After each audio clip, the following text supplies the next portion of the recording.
자, 오늘은 고난 주간 우리 저녁 기도의 이제 둘째 날인데요. 십자가를 바라보라, 다시 새롭게 바라보라. 오늘은 두 사람의 시선을 통해서 다시 그 십자가를 바라보려고 합니다. 두 사람이라고 그러니까 이 제목처럼 두 죄수의 눈으로 바라본 십자가라고 생각할 수도 있는데 그것도 맞고요. 더 근본적으로는 바울의 시선과 그리고 누가의 시선을 통해서 십자가를 새롭게 한번 바라보기를 원합니다. 오늘 본문은 고린도 전서와 또 누가복음 이 두 곳의 말씀인데요. 우리가 이제 성경을 보면 복음서가 앞에 있고 서신서가 뒤에 있다 보니까 자칫 쉽게 생각하면 복음서가 먼저 쓰여지고 서신서가 나중에 쓰여진 것처럼 그렇게 생각될 수가 있죠. 그런데 그렇지 않습니다. 신약 성경은 제일 먼저, 신약 성경 중에 제일 먼저 쓰여진 게 데살로니가 전서이고요. 그리고 다른 여러 서신서들이 먼저, 그러니까 바울 서신이 먼저 쓰여진 후에 그 다음에 이제 복음서가 기록된 겁니다. 그러니까 고린도 전서가 훨씬 더 먼저 기록되었고요. 뭐 학자들마다의 의견은 있지만 평균적으로는 약 한 10년 내지 그 후에 이제 누가복음이 기록된 겁니다. 디모데후서 4장 11절에 보면 바울이 자신의 마지막 임종의 순간 때 보낸 게 디모데후서의 편지인데요. 이 마지막 편지 그리고 마지막 이제 순교를 앞둔 그 임종을 앞둔 그 순간에 바울이 그 편지에다 쓰는 게 지금 누가만 나와 함께 있느니라.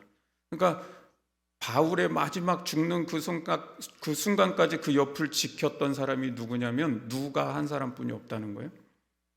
그만큼 누가는 의원이기도 하고 그래서 바울의 선교에 늘 바울을 함께 도우며 지켰고 또 바울의 선교 동역자로서 많은 일들을 함께 했습니다. 그러니까 누구보다 바울이 어떻게 선교했는지를 잘 알았기 때문에 누가가 사도행전을 기록할 때 전반부는 베드로의 어떤 행적들을 기록하지만 후반부의 절반 이상은 바울의 전도 여행을 기록하고 있는 겁니다. 그만큼 누가는 바울에 대해서 잘 알고 있다는 것이죠. 따라서 누가는 분명히 바울이 어떻게 십자가를 이해하고 있는지에 대해서 그 누구보다 잘 이해하고 있는 사람이라는 거죠.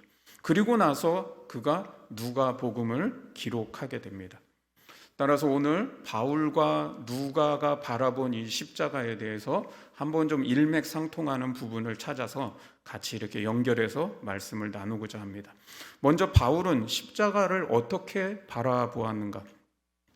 바울은요, 사도행전 9장에서 다메섹 도상에서 부활의 주님을 만나죠. 바울은 십자가를 직접 목격한 사람은 아닙니다. 또 십자가의 주님을 만난 적도 없습니다. 그러니까 실제적으로 그런 역사적인 예수를 경험한 사람은 아니라는 거죠. 그런데 바울은 거꾸로 부활 후에 주님을 만나게 되므로 그 부활의 주님이 지셨던 십자가가 무엇을 의미하는지를 이게 반대로 거꾸로 알아간 사람인 거죠. 여러분, 제가 어제도 말씀드렸죠. 십자가를 제대로 이해해야 부활의 진정한 의미를 바로 알 수 있다라고 하는 것처럼 그건 또 반대로도 얘기할 수 있는 거예요.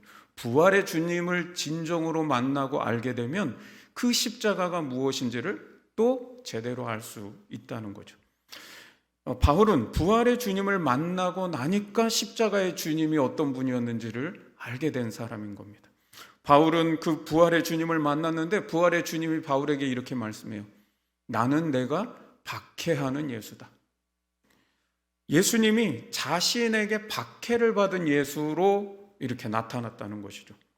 그러니까 사도 바울은 자신이 박해한 예수가 부활의 주님이었구나라는 것을 이제 깨닫게 된 것이죠.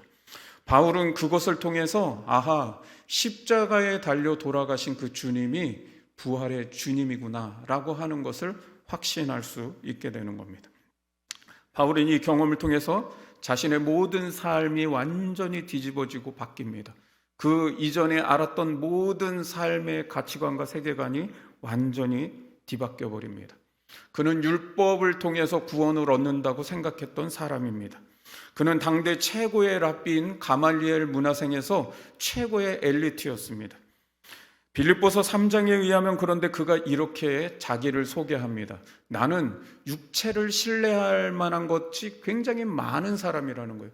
나는 히브리인 중에 히브리인이요, 나는 율법으로는 바리새인이요, 또 나는 교회를 열심으로는 교회를 박해한 사람이고, 또 나는 율법의 의로는 흠이 없는 사람이다라고 그렇게 자기를 소개해요. 아니, 어떤 사람이 세상에 자기를 율법으로는 난 흠이 없는 사람이라고 그렇게 소개할 수 있겠어요? 그러니까 대단한 사람이라는 거예요. 그런데 그가 이렇게 다시 고백합니다. 그런데 내가 이제는 내가 그동안 유익하다고 여겼던 그 모든 것들을 다 해로 여긴다. 그건 나를 돕는 게 아니라, 나에게 좋은 것이 아니라 나를 해가 되게 하는 거라고 여긴다는 거예요. 왜냐하면 내가 이제 그리스도를 알고 나니 그 그리스도를 아는 지식이 가장 고상한 것이기 때문이라는 겁니다. 그리고 나는 모든 것을 다 잃어버려도 된다. 그리고 내가 이전에 갖고 있던 그 모든 것은 난 다 배설물처럼 여긴다. 왜요? 내가 그리스도를 얻기 위해서 나는 그 모든 것들을 다 버릴 수 있다는 거예요. 다 배설물로 여길 수 있다는 거예요. 그러면서 고린도전서 2장에, 오늘 이 1장 18절 이후의 2장에 이렇게 말합니다. 나는 너희가 예수 그리스도와 그가 십자가에 못 박히신 것 외에는 아무것도 알기를 원치 않는다. 갈라디아서 6장에도 이렇게 말하죠. 나는 십자가 외에 결코 자랑할 것이 없다. 도대체 바울은 예수의 십자가에서 무엇을 보았기에 그 십자가 외에는 다른 모든 게 다 필요 없다는 거죠. 바울은 오늘 고린도전서 1장에서 십자가의 도가 멸망하는 자들에게는 미련한 것이요 구원을 받는 우리에게는 하나님의 능력이라고 전하고 있습니다. 바울이 고린도 교회 성도들에게 왜 이런 말을 했을까요?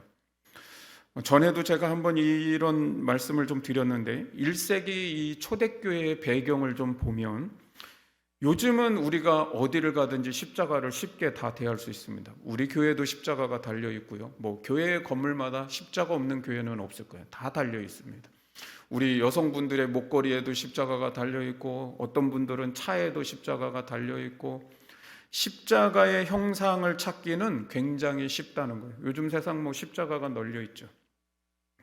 그런데 이 십자가가 이렇게 형상화된 때가 언제부터일까요? 우리는 쉽게 생각하면 예수님 돌아가신 후에 승천하신 후에 초대교회에 막 십자가를 굉장히 뭐 이렇게 많이 형상화했을 것이다라고 쉽게 생각할 수 있지만 그렇지 않습니다. 예수님 승천하신 이후에 약 400년이 흘러야 그때부터 십자가 형상을 두기 시작했습니다. 여러분, 주후 380년에 테오도시우스 황제에 의해서 로마의 기독교가 국교로 이제 선포가 됩니다. 그때부터 십자가가 조금씩 형상화되기 시작했지 그 이전에는 십자가 형상을 전혀 사용하지 않았습니다. 사진 하나를 좀 보여드릴게요. 이 작품은 현존하는 가장 오래된 십자가상 부조입니다. 부조. 420년대 로마에서 상아로 만든 장식함의 조각판입니다. 그러니까 대형 박물관에 소장되어 있는데 이게 420년에 이제 처음 나온 십자가상이라는 거예요. 그러니까 이때 처음으로 십자가가 형상화되기 시작했지 그 이전에는 십자가를 사용하지 않았다는 거예요. 왜 이렇게 십자가를 형상화하지 않았고 표현하지 않았을까요? 그것은 초대교회 당시 문화 때문에 그런 거예요. 어제도 설명했듯이 십자가는 참혹한 형벌이에요. 참혹한 형벌. 이 십자가를 그 당시 사람들이 떠올릴 때는 수치고 혐오고 두려움이고 공포인데 이것을 형상화할 필요가 없는 것이죠. 초대교회가 복음을 증거하는 데 있어서 사람들이 그렇게 수치로 여기고 혐오한 거로 여기고 두려움과 공포를 주는 것으로 여기는 그것을 통해서 복음을 전할 수 있겠습니까? 그렇지 않아요. 그래서 초대교회는 십자가의 순환보다는 예수님의 부활과 승리만을 전한 겁니다. 어떻게 십자가에 처형당한 하나님을 믿을 수 있느냐는 것이죠.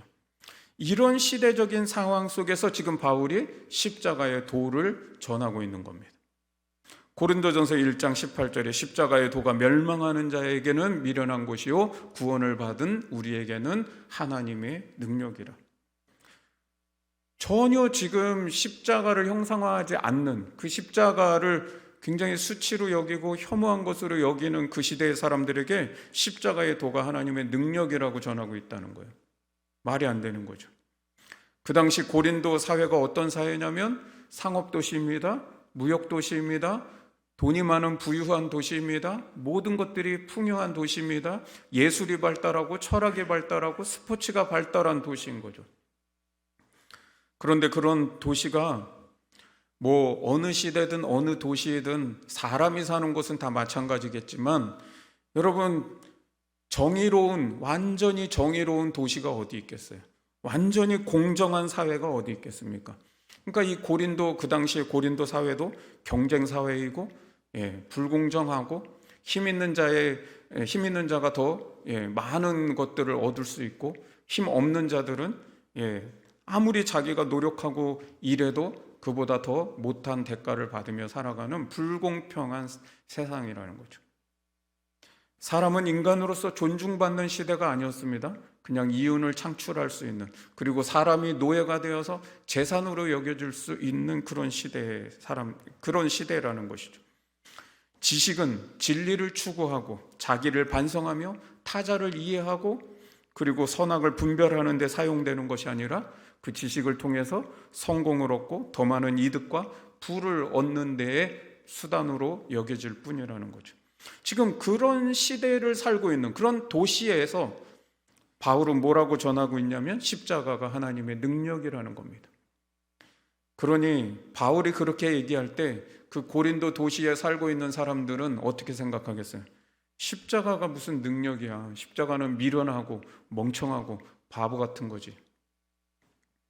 그런데 이런 도시에서 바울이 왜 이런 복음을 증거하고 있느냐는 거죠.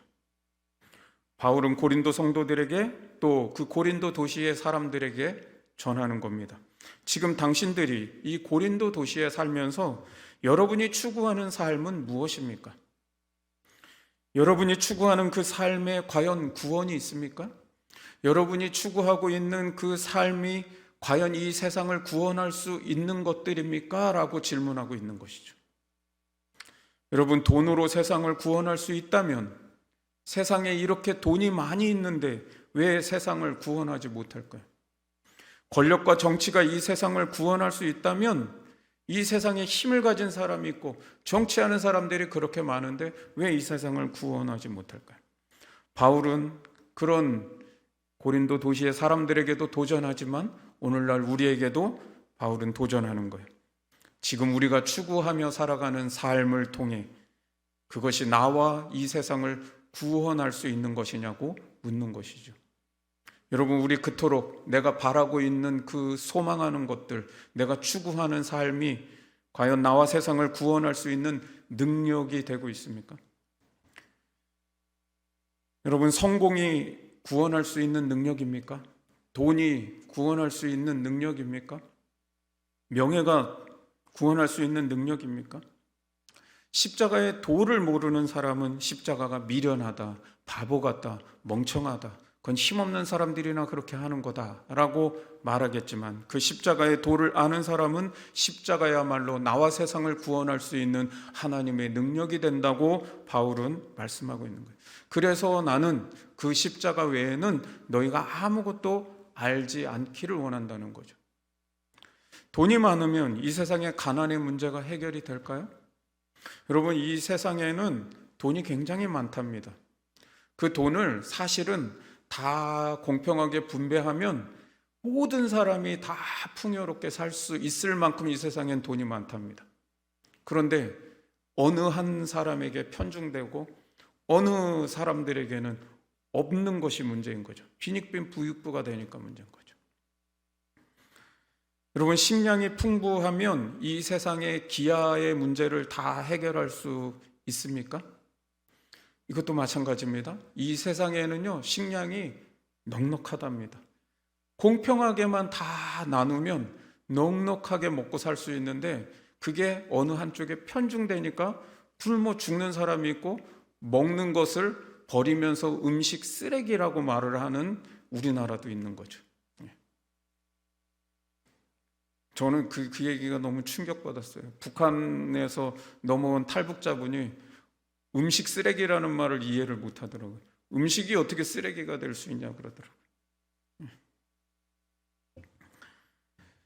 여러분, 안타까운 현실입니다. 그런데 주님의 십자가와 부활을 믿는 초대교회에 사도행전 4장에 보면 사도들이 큰 권능을 가지고 주의 부활을 증거하니 거기 주변에 가난한 사람들이 없어졌다고 말씀합니다.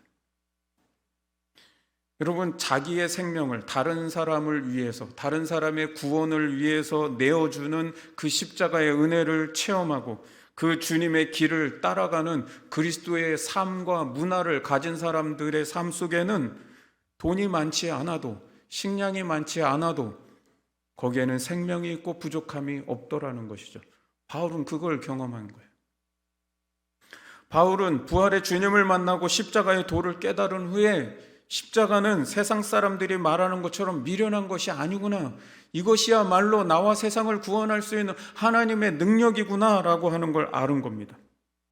그리고 예수 믿고 십자가를 알면 알수록 자기가 이전에 율법에 흠이 없을 정도로 그렇게 살았는데도 자기가 그 율법을 그렇게 잘 지키며 살은 자기의 삶과 자기가 십자가의 주님을 만나고 믿고 살아간 이후의 삶은 비교할 수 없을 만큼 달랐다는 거죠.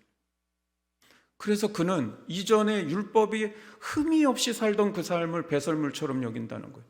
그 모든 걸 나는 다 이뤄도 된다는 거예요. 히브리인 중에 히브리인으로, 바리새인으로, 최고의 엘리트로 살아갈 때보다 십자가의 도를 깨달은 후에 살아가는 그 삶에서 그는 나와 세상을 구원할 수 있는 더 큰 능력을 발견했다는 것이죠. 제가 어떻게 표현을 해야 될지는 모르겠지만 어쨌든 저는 예수를 믿으면서 이 예수를 믿는 게 너무나 정말 행복하고 좋고 더 알고 싶고, 이걸 알면 알수록 세상을 보는 눈이 띄어지고 사고가 열리고 지혜가 열리고 더 놀라운 것들이 많다라는 것을 체험해 가는 것 같아요. 그러니까 더 그걸 알고 싶은데 너무 부족해서 탈이지. 너무너무 무지하고 너무너무 부족해서 탈이죠.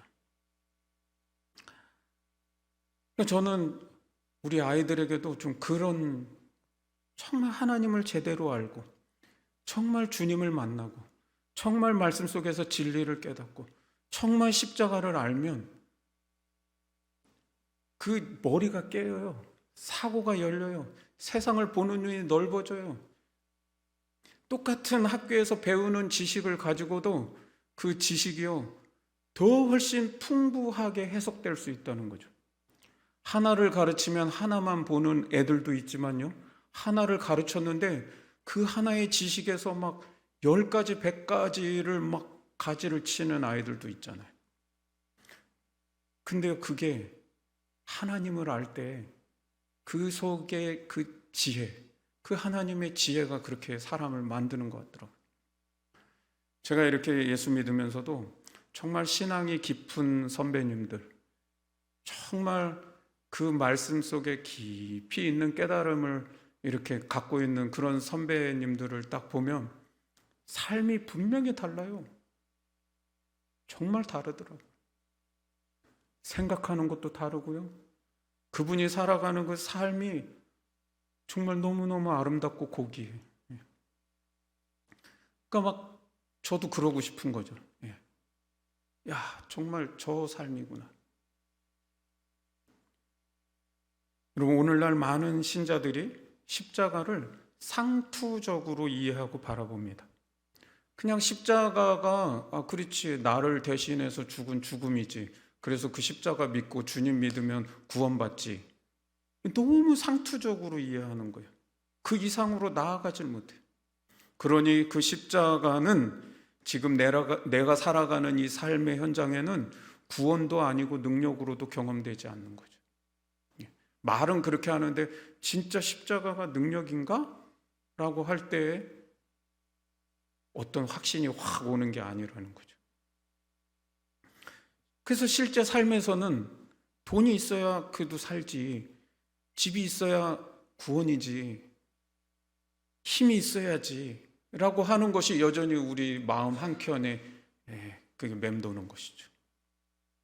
십자가는 내 삶에 구원이고 능력이라고 하는 그 확신과 믿음이 막 이 속에서 강한 그 어떤 신앙으로, 믿음으로 오지를 않는 것이죠.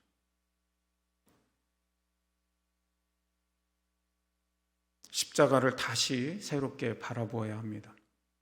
십자가의 도를 믿는다는 것이 나와 세상을 구원하는 하나님의 능력이 된다는 것이 무엇인지를 더 분명하게 와닿는 믿음으로 우리가 서야 됩니다.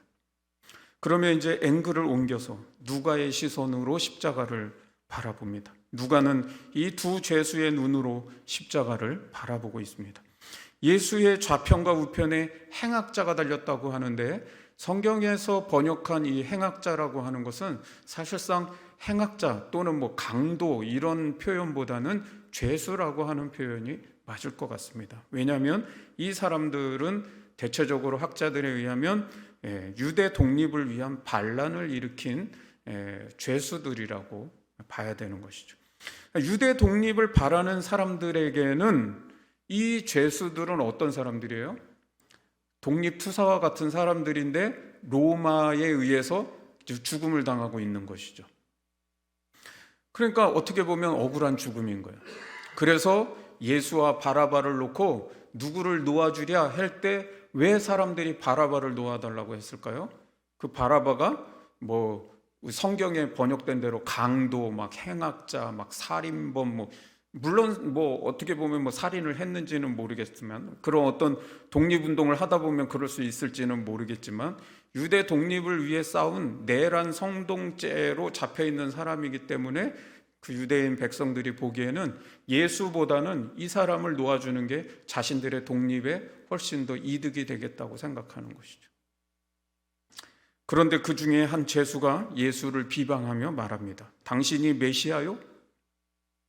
그러면 당신과 우리를 좀 구원해 보시오 라고 모독하는 겁니다. 이 사람은 십자가에 죽어가면서까지도 뭘 바라고 있냐면 자기가 원하는 구원을 바라고 있는 겁니다. 마지막 그 죽음의 자리에서 끝까지 무엇을 드러내고 있냐면 자기의 욕망을 드러내고 있는 거예요. 그 십자가 형틀에서 구원받을 수 있는 육적인 구원을 지금 바라고 있다는 것이죠. 이 사람이 아마도 유대의 독립과 해방을 위해서 반란을 일으킨 그 내란죄로 지금 죽어가고 있는 죄수라면 그렇게 얘기하는 거죠. 당신이 메시아라며 그러면 왜 이런 수모를 당하고 있어? 너와 우리를 구원하고 우리 이 유대 나라를 독립시켜줘, 해방시켜봐 라고 지금 말하고 있는 거죠. 그러나 다른 한편의 사람은 너는 하나님이 두렵지도 않느냐? 우리는 지금 우리 죄로 말미암아 이 죽음을 당하고 있지만 이 사람은 옳지 않은 것이 하나도 없다. 그러면서 이 사람이 주님께 고백합니다. 예수여, 당신의 나라에 들어가실 때 나를 기억하소서. 성 어거스틴은 두 사람이 인류를 대표하는 두 사람이라고 그렇게 말합니다.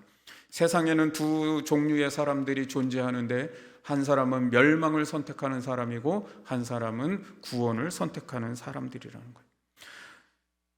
십자가에 돌아가신 예수님은 분명히 이 두 죄수를 위해서 다 돌아가시는 십자가의 죽음이었습니다. 그렇게 십자가에 돌아가시는데 한 사람은 형틀에서 내려오고 유대를 독립시켜 달라고 하는 육적인 구원을 생각하고 있는 반면에 한 사람은 하나님의 나라의 구원을 바라고 있다는 것이죠. 지금 이 비방하는 한 사람은 하나님이 주시는 구원을 얻고자 하는 게 아니라 자기가 얻고자 하는 구원을 요청하고 있는 겁니다. 여러분, 내가 얻고자 하는 구원을 요청하면 거기에는 진정한 구원이 있을 수 없습니다. 그런데 믿지 않는 사람들뿐만 아니라 믿는 많은 신자들도 주님 앞에 여전히 내가 원하는 구원을 요청할 때가 너무나 많다는 것이죠. 돈이 나를 구원할 것 같고, 성공이 나를 구원할 것 같고, 힘 있는 사람이 날 구원할 것 같은 것이죠. 그러나 여러분, 하나님이 주시고자 하는 구원이 아니라면 돈에도 성공에도 사람에도 그 어떤 것에도 구원은 없다는 겁니다. 십자가를 바라보며 하나님의 능력을 발견하지 못하니까 기독교 신앙이 끊임없이 내 욕망을 갈구하는 신앙이 되는 겁니다. 주님은 인간의 그 죄된 욕망 때문에 십자가에 달려 돌아가시는데, 그 십자가 앞에서 인간들이 또 구하는 건 뭐냐면 자기의 욕망을 또 갈구하고 있는 거예요. 그러나 다른 한편의 사형수는 어떻습니까? 그는 예수와 함께 십자가에 죽었지만 예수와 함께 낙원에 있게 되는 구원을 얻는 사람이 되었습니다. 그는 주님의 나라에 들어갈 때 자신을 기억해 달라고 요청합니다. 그는 자신이 원하는 구원이 아니라 주님의 나라, 그 주님이 계신 곳에 내가 함께 있게 해달라고 간청하고 있는 것이죠. 여러분, 예수님은 그에게 내가 나와 함께 낙원에 있으리라고 그렇게 말씀해 주십니다. 주님이 말씀하는 이 낙원이 어떤 곳입니까? 태초에 아담과 하와를 두셨던 그 에덴 동산과 같은 곳을 말하는 것이죠. 그 낙원의 특징이 어떤 특징입니까? 하나님과 동행하며 살았던 곳, 하나님과 함께 먹고 마시며 즐거워하며 교제하며 살았던 그곳. 여러분, 그곳은, 그 낙원이라고 하는 곳은 내 욕망을 갈구하는 곳이 아니었습니다. 하나님의 정의와 사랑과 능력과 생명으로 사는 곳이기 때문에 그곳에서는 전혀 부족함을 느끼지 못합니다. 내 욕망을 갈망하며 살지 않아도 되는 곳입니다. 주님으로 만족하고 주님으로 충분하다고 감사하며 찬송하며 사는 곳이죠. 한 죄수는 십자가를 바라보면서 하나님의 정의와 사랑과 그 평화와 그 자유가 있는 하나님의 나라를 보는 겁니다. 그 나라를 사모합니다. 그 나라를 갈망합니다. 주님의 나라에 들어가실 때 나를 기억해 달라고 간청합니다. 여러분, 십자가를 다시 새롭게 바라보십시오. 그 십자가에서 하나님으로 만족할 수 있는 삶을 보아야 합니다. 하나님의 나라의 그 풍성함과 그 은혜와 그 생명과 그 능력으로 충만한 삶을 볼 수 있어야 합니다. 그 십자가를 사랑하고 그 십자가를 붙드는 이유는 뭐냐? 그 십자가의 은혜가 나를 그런 나라로 인도하기 때문이고 나를 그런 삶으로 살게 하기 때문이라는 것이죠. 그것을 발견하지 못하면 우리는 늘 십자가 앞에서 끊임없이 내 욕망을 갈망하며 살아갈 수밖에 없다는 겁니다. 내가 원하고 내가 바라는 그 구원을 요구하며 살아간다는 거죠. 예수를 믿고 하나님 나라를 소망하면서도 내 마음 한켠에는 여전히 늘 부족한 것을 느끼고 불만족스러운 것이 있고 그 욕심에서 벗어나지 못하고 자유하는 삶을 살지 못하며 조금만 어렵고 힘들어도 마음이 요동치는 삶을 살아갈 수밖에 없다는 것이죠. 여러분, 십자가를 다시 새롭게 바라보면서 하나님께서 내 모든 필요를 채우실 것에 대한 믿음을 얻고 하나님 나라의 그 풍성함과 능력과 생명과 치유와 기적을 오늘 나의 삶에서 경험하는 삶이 될 수 있기를 주님의 이름으로 축원합니다.